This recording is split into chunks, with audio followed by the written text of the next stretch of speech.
Good evening everyone. Respect principal ma'am, teachers, parents and all my dear friends.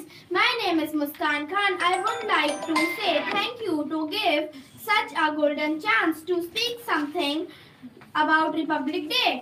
Today is 26 January 2024 and we are celebrating 75 Republic Day of our national. It first wish you all a very happy Republic Day. Republic Day is a national festival of India. We celebrate this with great joy and happiness.